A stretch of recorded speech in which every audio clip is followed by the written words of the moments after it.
Assalamualaikum warahmatullahi wabarakatuh. Saya dari kelompok 2 yang beranggotakan saya sendiri Arif Hidayat dan satu lagi Andri akan mempresentasikan tentang tugas besar untuk UAS, yaitu tentang sebuah minimarket. Di sini di menu utama kita memiliki 3 menu, yaitu satu data produk, kemudian yang kedua transaksi, yang ketiga report. Di dalam data produk kita memiliki pilihan, ada 4 pilihan, yaitu bisa menampilkan data produk, tambah produk, edit produk, dan delete produk. Untuk transaksi sendiri adalah kita menginputkan apa yang kita ingin transaksikan, baik itu barang, kuantitinya berapa, harganya berapa. Nah, kemudian satu lagi report. Report berisi hasil dari inputan transaksi. Di sini saya akan mempresentasikan programnya. Di sini kita memiliki 4 menu. Yang pertama data produk, transaksi, laporan. Yang keempatnya adalah keluar. Kita akan mencoba dulu dari data produk.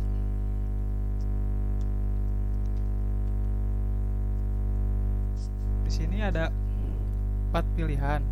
Yang pertama menampilkan data produk, tambahkan data produk, edit data produk, dan delete data produk.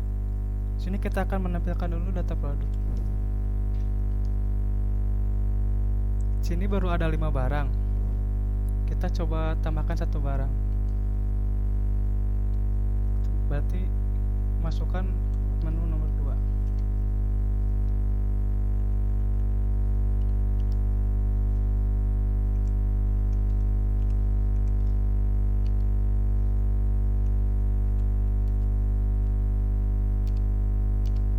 Kita cek lagi setelah diinputkan apakah akan muncul di data produk. Ternyata masuk ke dalam data produk. Kemudian kita mencoba yang ketiga, yaitu edit data produk. Kita akan mengedit yang terakhir tadi kita inputkan, yaitu Aqua.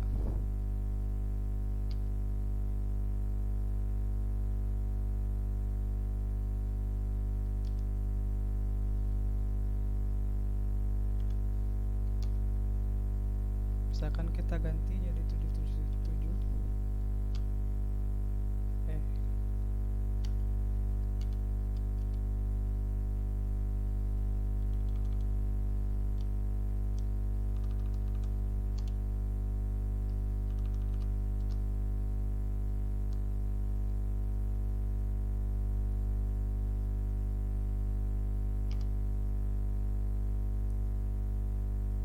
Nomor 6. Kode produk barunya jadi 8.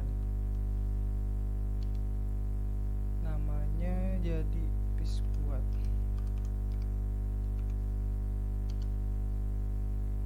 Harganya 2000. Nah, otomatis akan berubah seperti ini setelah diedit. Kita kembali ke menu sebelumnya. Kita akan coba mendelete salah satu data dari produk tersebut. Kita pilih nomor 4.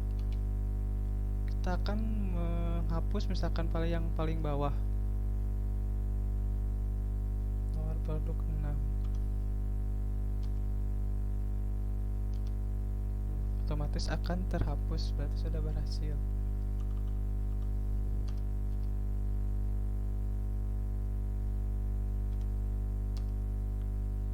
Kemudian kita menuju ke transaksi. Kita buat 2 contoh untuk tanggal transaksi yang berbeda.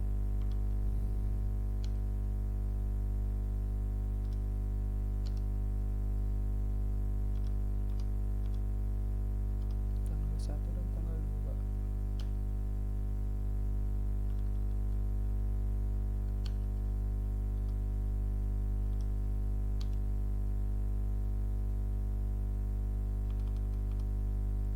kita tambahkan lagi.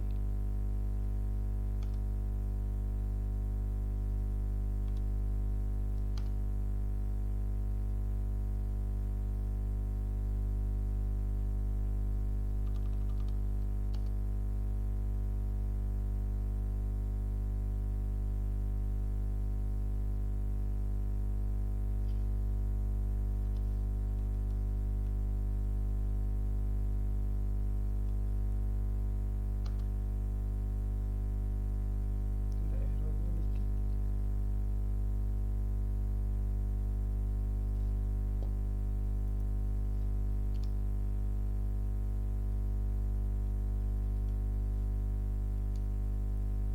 Kita tambahkan di tanggal yang berbeda.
Stok akan otomatis muncul setelah kita melakukan pembayaran.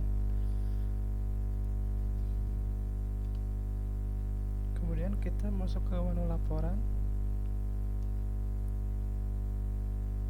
Untuk tanggal mulanya tadi dari tanggal 1 bulan 2 tahun 2024 sampai tadi tanggal 2 bulan 2 2024.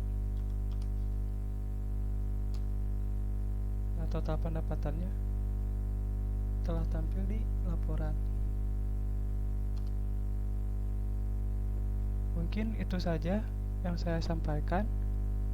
Untuk codingannya akan disampaikan oleh saudara Andri. Terima kasih. Baik, terima kasih Kang Arif. Saya ada Ali Firdaus. Di sini saya akan menjelaskan tentang codingan dari program sistem kasir yang telah kami buat. Di sini kami menggunakan dua library, yaitu iStream dan Fsync. Kemudian ada deklarasi max sama dengan 100. Kemudian ada pemanggilan offstream struct yang nantinya membantu untuk pemanggilan aplikasi lain. Yang ada tampilan pertama, header 1, kemudian ada header kedua. Di sini saya menggunakan dua tipe pembentukan. Yang pertama itu struct produk yang isinya kode, nama, harga, kuantitas, dan total. Dan ada tipe pembentukan waktu, yaitu tanggal, bulan, dan tahun.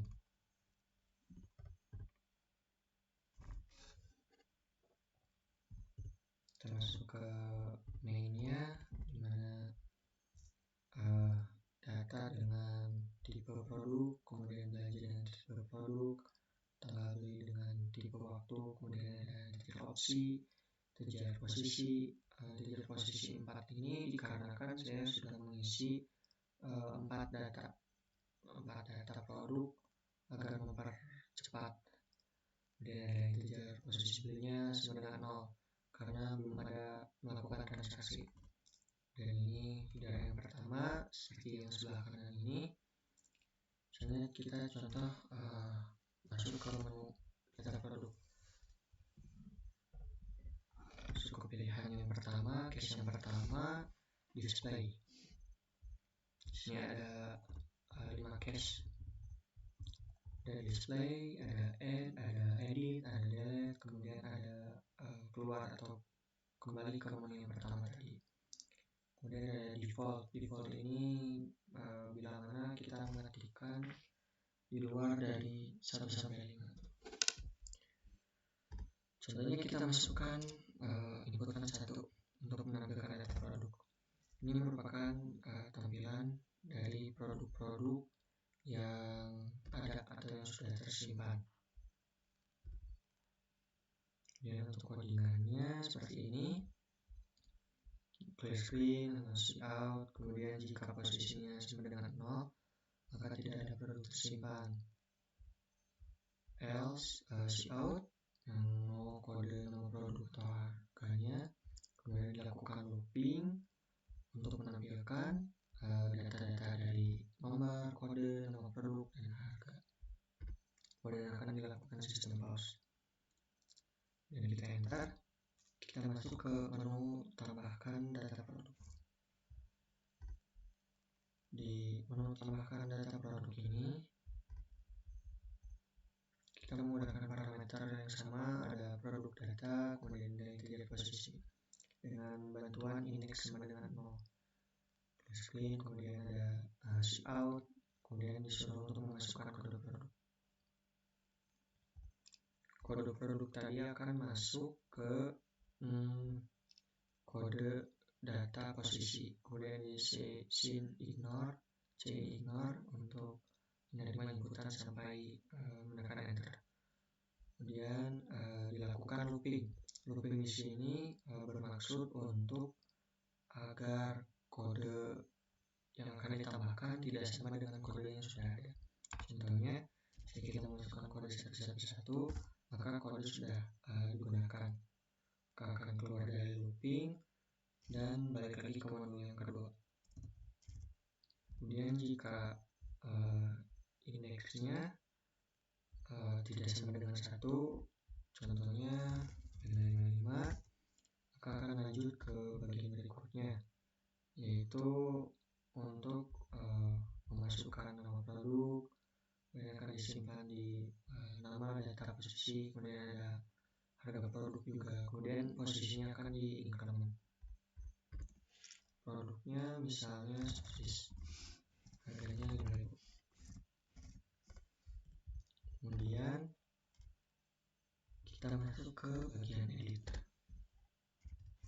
Bagian edit ini sama seperti tadi, ini see out untuk menampilkan data produk yang sudah tersimpan dan keterangan kembali 999, dan masukkan nomor produk yang akan diedit. Misalnya kita akan edit produk nomor 5, masukkan kode baru. Di sini juga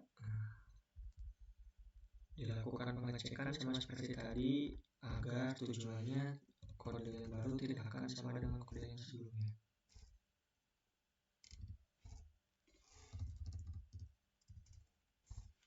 Ya, contoh namanya tetap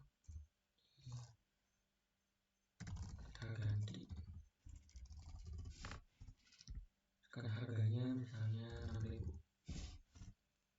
Jika data berhasil diedit, maka akan di looping kembali atau ditandakan kembali, maka data nomor 5 tadi akan berubah. Dan untuk kembali kita perlu menginputkan 999, menekan sistem pause dan masuk ke menu kedua. Untuk fungsi penghapusan, sama seperti tadi, dilakukan penampilan atau see out untuk menampilkan data-data yang sudah tersimpan. Kemudian masukkan nomor produk yang akan dihapus. Di sini dikatakan kondisi jika opsi yang kita masukkan lebih besar sama dengan 1 dan opsi lebih kecil sama dengan posisi, dimana else if opsi tidak sama dengan 9999. Ini akan dilakukan looping oleh do while selama opsinya tidak 999. Contoh di sini kan cuma sampai 5 ya. Kita coba data yang dihapusnya adalah nomor 6, maka pilihan salah. Kembali lagi. Contoh data yang akan kita hapus adalah data nomor 5, dan data berhasil dihapus dan data nomor 5 sudah dihapus. Sini dilakukan looping, kemudian kode data ke I ditimpa oleh kode data ke I plus 1, dan untuk nama dan harga juga demikian. Kemudian posisinya di decrement.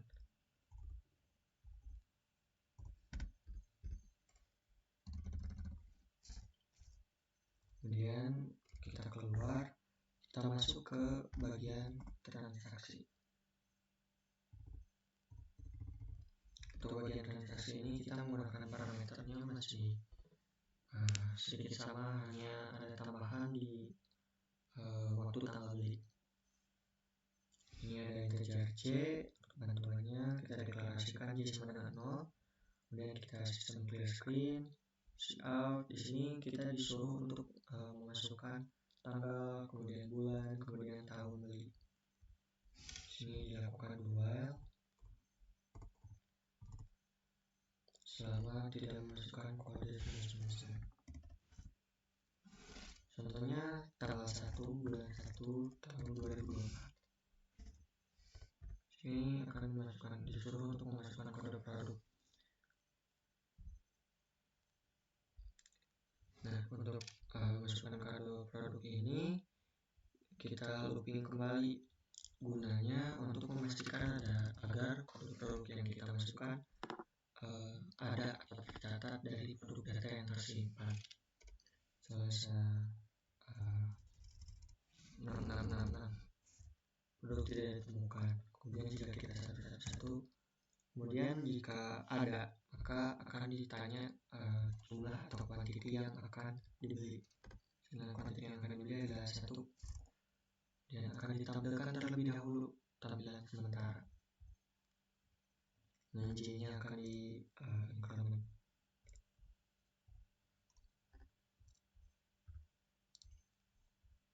Dan ketika kita masukkan lagi 2, ya, masukkan lagi. Jika kita sudah selesai, maka kita masukkan atau inputkan kode 9999. Maka setelah kode 999 kita panggil, keluar dari proses dual tadi, dan kita memanggil suruh pembelian. Ini akan ditampilkan tanggal beli yang seperti yang kita masukkan tadi. Kemudian akan di looping sesuai dengan belanjaan yang kita pilih tadi. Kemudian di sini ada subtotalnya. Kemudian bayar, di sini ada 2 kondisi. Ketika bayarnya kurang dari subtotal, maka uang tidak cukup. Contohnya, ketika kita masukkan uangnya kurang dari subtotal, maka akan muncul keterangan uang tidak cukup. Maka akan di looping kembali atau diulangi kembali prosesnya. Jika lebih, maka akan menghitung kembalian. Terima kasih. Kemudian di sini fungsi dari library fstream tadi itu sendiri adalah untuk memanggil aplikasi tambahan. Sini untuk memanggil suruh pembelian. Sini kita open terlebih dahulu suruh pembelian.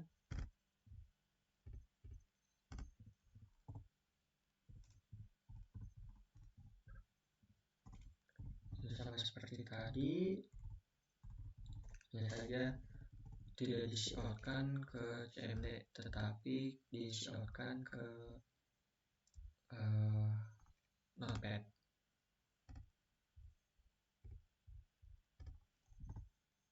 Dan ketika di close, maka ini untuk tadi struknya. Dan ketika kita close, maka sistem akan otomatis memulai Notepad. Seperti yang tadi.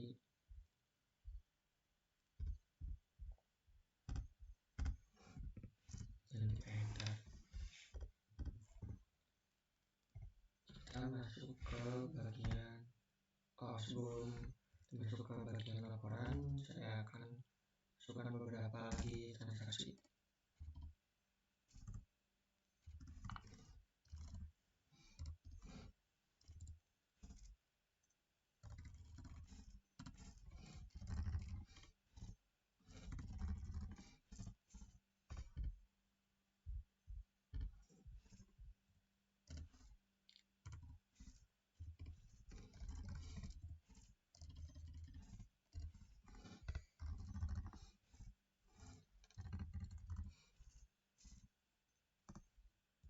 saya melakukan transaksi yang ketiga, yaitu tanggal 1 bulan 3 2024, kemudian tanggal 2 bulan 2 2024.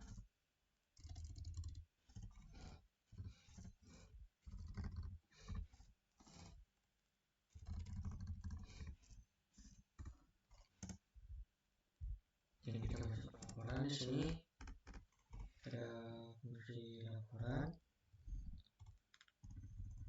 Fungsi laporan ini untuk parameternya ada produk belanja, waktu tanggal beli, kemudian posisi beli. Dan menggunakan tipe data bentukan waktu, yaitu tanggal mulai, tanggal akhir, kemudian ada time subtotal untuk menyimpan data subtotal sementara, kemudian ada deklarasi total pendapatan sama dengan 0, kemudian dilakukan sort di sini gunanya untuk melakukan sorting per tanggal.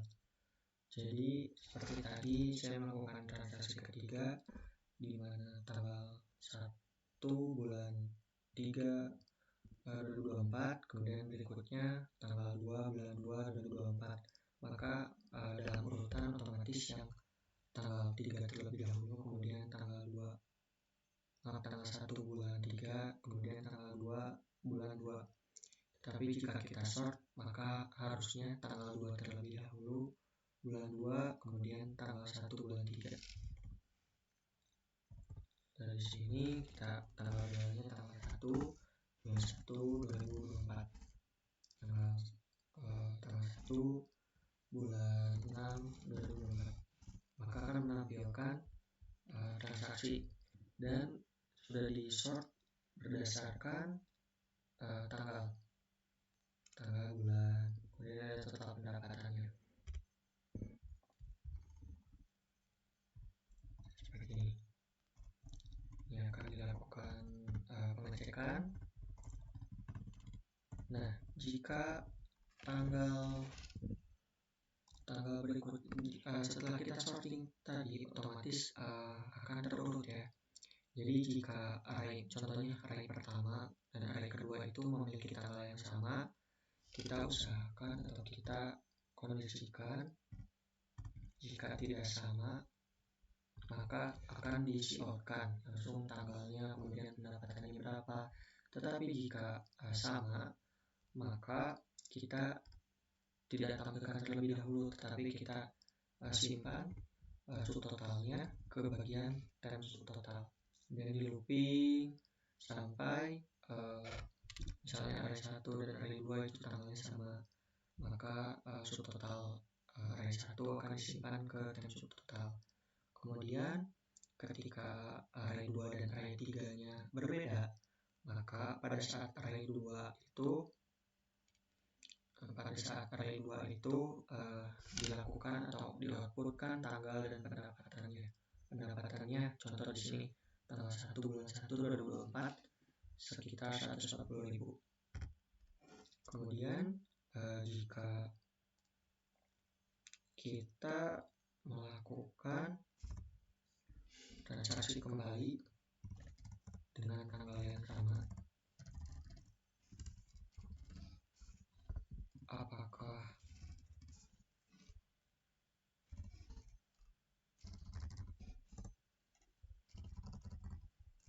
kita transaksi dengan tanggal yang sama tadi dengan total 80.000,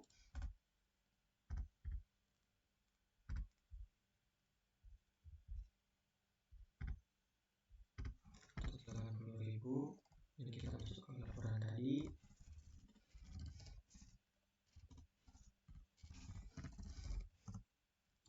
Nah, otomatis yang tadi 140.000 pendapatannya akan diakumulasikan dengan yang barusan, sehingga mempermudah dalam melihat laporan total penjualan. Kemudian di sini kita uji juga. Di sini kan ada tanggal 2 bulan 2.